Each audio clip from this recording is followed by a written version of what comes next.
Well, welcome to the second state of the channel address. I'm Rylan, and let's get into it. So, you'll probably notice I've not uploaded any videos in quite some time.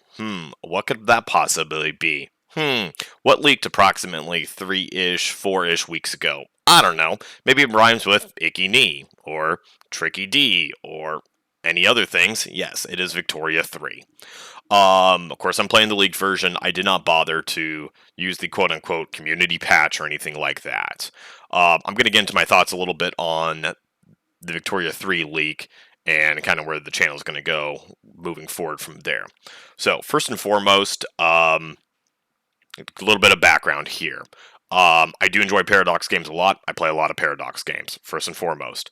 Um, I did not pick up, I'm hesitant to buy games on launch oftentimes because Paradox has a reputation, sometimes it's deserving, sometimes it isn't, that they release games in not the greatest state possible. Paradox, when it was a more niche company, hey, that's kind of acceptable. When you're the only player in the field, you're the only company producing these kinds of games, it's either, you play the game or there's no other competition to play their game, so it's basically, do you want to play the game or not? Or do certain games in certain genres. Now, while Paradox is still the biggest player in the historical kind of setting, especially trying to be the relatively hardcore, not complete grognard, hex space system, they're pretty much, I think, the best company out there that does these sorts of games. That's of course a statement of opinion. That is not fact. But if you're watching this channel, I pray to God you're the kind of person that can distinguish between a person's opinion versus a factual statement. Of course, facts can be verified independently. Opinions are just matters of personal preference. Oftentimes, opinions are neither wrong nor right. It's just what one person feels about an issue, or facts are objectively right or wrong. So, getting back to my history with Paradox, I've seen some games do great on release, other games have not. Like, for example, Hearts of Iron 4. When it came out, played it a little bit. Frankly, the game was quite bare bones for me. The factory system was amazing, but there was no fuel in the game. The logistics was terrible, and there just wasn't much kind of flavor to the flavor's the wrong word. Let's back up. I hated the way that they were forcing on the game that you needed to try to use the battle planner system, and the AI was not terribly good at the battle planner system. The other thing that cheapened the game for me a lot is that the AI just frankly was not up to snuff. That's why you see me in all of these videos cranking up the difficulty as much as possible on Hearts of Iron, because I need that to have any sort of a challenge. If I'm playing on basic, it's not a challenge. I'm not interested in it. So, another example, Imperator Rome was released. I did not buy that game until 2.0 came out, for the 75% off, so I picked up the game for $10 United States dollars. I looked at it, I looked at the release streams, their marketing material, and it just did not look like an interesting game in that format. I did not buy it, and it tanked hard. I'm not saying, oh, look, I'm right, you should trust me. It's not what I'm saying at all. The point is, I'm a consumer. If I'm not interested in your product, I'm not going to purchase your product until it's either at a appetizing price, or B, the product is sufficiently interesting enough. I had serious problems with Victoria 3 because one of the other things is it seemed like Victoria 3 was getting closer and closer to its launch, but there's just not that much information. There's been no, actual streams of the game. Yes, I know they've done those AARs, but there's no real streams of the games. And let's face it, a few screenshots doesn't, in Dev Diary every week, and a few on their Twitter, it just doesn't tell you anything. And I'm not the kind of person that gets hyped for games either, which helps. A lot of people just get hyped, and it's almost like a drug addiction. It's a little scary. Um, so I, long story short, picked up the leak because I want to see what kind of state the game is in. Well, first and foremost, and this should probably be prefaced with it, it is obvious that Victoria 3 is not going to be released until after Paradox goes on their summer hiatus. And it's also clear the game is not going to be released until late September at the earliest, or maybe and perhaps more likely October. The reason we know that is because Paradox has announced for PDXCon in September, hey, come, be one of the first people to play the game, which of course, is a little bit laughable. They probably should have thrown in the adjective or the term in there legally, but yeah.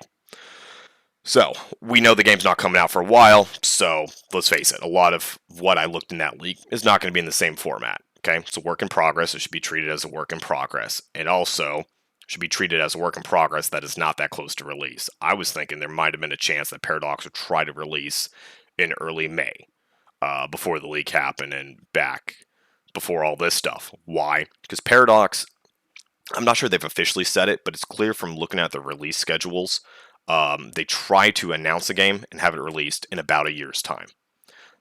And examples of that going haywire, probably the best example recently is Hearts of Iron 4. Hearts of Iron 4 had to continue to weigh out, and even when it was released, it was still having issues. I mean, they overhauled a lot of systems.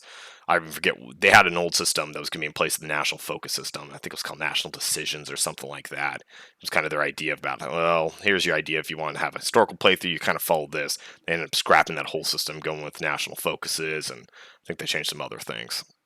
So, the other big caveat is a lot of things are going to change. You know, they've said the trade system either is changed already or is going to change. But just kind of an overall view of what the game looks like currently is it looks very Anno 1800-ish in the way of you're constructing buildings. The buildings, take a certain amount of input of goods and makes a certain output of goods.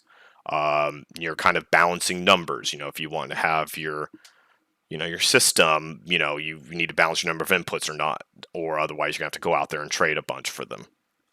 Now, because trade is not in its complete state, that is a big, trade's huge in this game. I mean, you can import, you can export. I mean, you import to get the cost of goods down, you export goods that are going to go for great prices overseas. It is a heavily economic-based game and a diplomatic game. True to form, it is not a war-based game.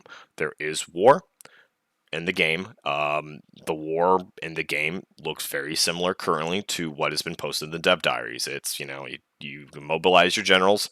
Once a general is mobilized, you can send them to a front. You can attack. You can defend. Or you can just have them kind of stand down. And that is it. There is no kind of strategic aims, nothing. I mean, other than, assigning them to a front.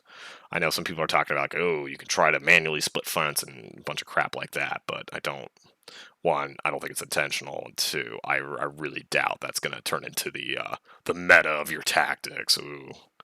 Yeah, also, I love how everything in Paradox, groups to people as a meta. Everything's a meta. Yeah, okay.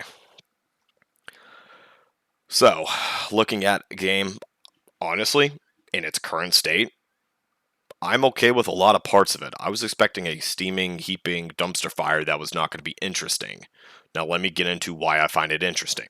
I find it interesting because, frankly, it is a bit like Anno 1800, which is a game I do enjoy from time to time.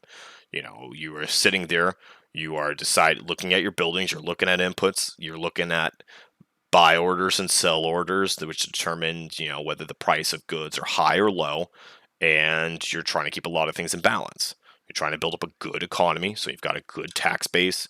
Your citizens have good standards of living, and which means you get excess tax revenues, and you of course spend that on keeping your government up and going on your overseas warfare adventures. I'm not going to get into all the bugs of the game. There's plenty. The AI was not functional, which you'd expect. It's the last thing to put in the game. It's not marks against Paradox at all. So if you are, fundamentally the game is going to be, do you want to play economics heavily or not? I mean, they have said that from the start, and that is true. That holds up. This game is this game is heavily about economics. And I like that. I like my economics in the games. It is definitely the Stellaris style economic system, but more intense. Where you're dealing with pops, you're dealing with, managing inputs and outputs. Instead of Stellaris, where you've got 10 different resources at the end of the day, maybe 12. You've got, I think, 40, maybe 48. They could be even slightly more, maybe up to 60.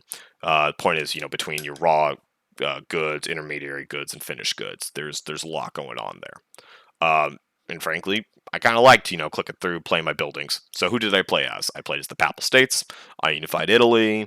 I started colonizing the Congo. You couldn't really have Overseas Wars due to the bug with invasions just not working, so I had to start the colony, and then you could keep invading after that. But yeah, overall, the basic premise of the game seems sound. It seems to be functional. If that does not interest you, if you don't like looking at buildings and inputs and looking at the prices, you will not like this game. That is what it is. It really is. Fundamentally that. So it pretty much solidified I will be picking it up, and I might even do one of the little pre-order bonuses to get the next 2 DLCs cheaper. Obviously, I'll see what prices look like, see what they're offering, and especially if you go to certain sites, and I'm not talking about ones where they steal the keys, but there are certain sites where you can get good deals on Paradox games before they come out. So that will definitely be something to look into. Overall for its current state, and the fact is, obviously it's not coming out for over half a year. I think it was in a decent place for what it's at. Now, I know there's going to be a lot of people out there flipping out about the trade system, people flipping out about the military. Honestly, the military just doesn't bother me too much. Yes, it's very simplistic, no ifs, ands, or buts, but it is an economics game. The way you win is by having a better military economically. What the hell does that mean? Your economy can fund a bigger military, and your economy can produce more of the goods you need along with your techs to have better quality troops. Um, ultimately it just comes down to number. It really just boils down to your economy, which, in some ways is very true in a lot of situations. So, not all, but, in a lot. So, it was fun. I enjoyed it. I had a good time with it. Yes, it crashed constantly. So, crashes, just boot it back up and keep going. Um, it was fun. I'm not saying you should, go download it. Of course, it involves getting a torrent, and they incur certain risks, so be careful. But yeah, overall, I was pleased with the current state of the game. It is not, the second coming of our Lord and Savior Jesus Christ, if that's what you're thinking. Sorry, people. But it was a fun game, and I think I'd get a lot of enjoyment out of it. Obviously, I will continue to follow, the development, and I'll particularly pay close attention right when it's about to come out and, reassess it about whether I'm going to purchase the game or not. But I think I probably will, as everything sits right now. Of course, Paradox could always shit the bed, and we'll deal with that if that's what happens. The other thing I want to kind of address is the Paradox developer Wiz's post to the leak. A few obvious things here. One, this guy's not skilled in PR. It's obvious he's not skilled in PR. That's a double-edged sword. One, it means you get away from a lot of little fluffy, namby-pamby PR speak that literally says nothing and worries about being as inoffensive as possible, but also conveys literally zero information. At the other time, you can see his frustration in the post, and I recommend you go look at it. I'll probably put a link in the profile to it. It conveys his frustration, and it is a little bit hyperbolic in some ways. The one thing he said that, kind of perked me up and I think set off some nerves was, well, now we just can't trust, player feedback because we don't know, which version of the game you're playing. You're probably on the old one, and it's like, no, you should always take player feedback with a significant grain of salt here. But it doesn't. A lot of the things people are complaining about look the exact same way in the leaked game. I mean, people are complaining about trade as it currently is. Personally, I'm not too fussed about the trade system, but a lot of people are fussed about it. And because of that, it sends the wrong message. It just looks like, oh, well, we can't trust anything now. Oh, if it's a bad game, it's your fault. It's like, no, let's back that down. Let's reel that back in. You're getting a little hyperbolic there. I understand it's frustrating, and especially for the people who are leveling all sorts of unfair, dumb criticisms at it. I mean, at the end of the day, it is a work in progress. It may be going down the route of what you want it to be going down. It may look like it's not going down that correct route. Ultimately, time will tell. Okay, I am not.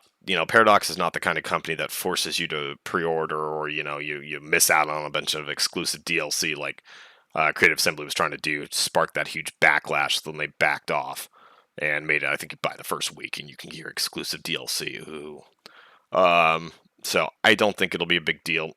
I'm not going to say, oh, Victoria 3 is going to be a great game or not. I don't know. No one knows, okay? Anybody that tells you it's going to be a great game, anyone that tells you it's going to be a terrible game, doesn't know. And they're extrapolating hard to where we're going to be in, 7, 8 months' time. No, that's a little far. About 6 months' time. So it's not realistic to be, convinced, one way or the other. You can see how things are going, but, that's about that. The one thing I've noticed too is, this is probably a little greater commentary on, people that like wars or people like war games and things. People like going, oh, well, such and such is a good thing or such and such is a bad thing. And that's a very naive and simple take on things. So let me give you an example just to put it in concrete. Let's talk about the Japanese Zero. That's something a lot of, weeaboos like. It was a great plan at the beginning of the war. At the end of the war, it's completely outdated.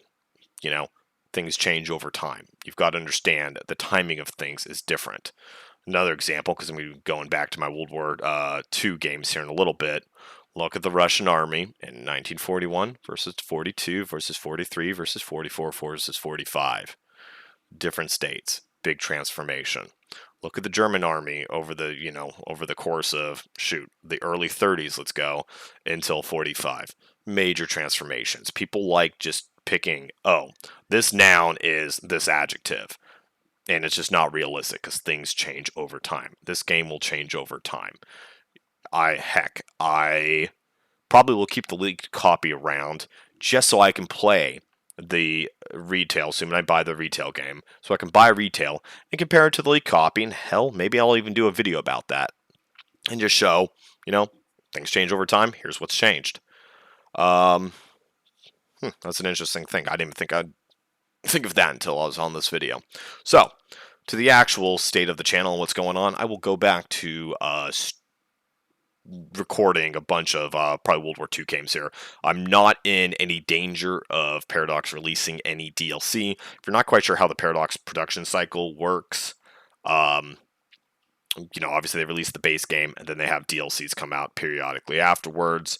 When a new DLC launches, you can try to revert your game back to the old version, but the reality is no one wants to do that. Everyone wants to play the updated version for obvious reasons. There's most of the time new goodies in there, and there's correcting problems of previous versions.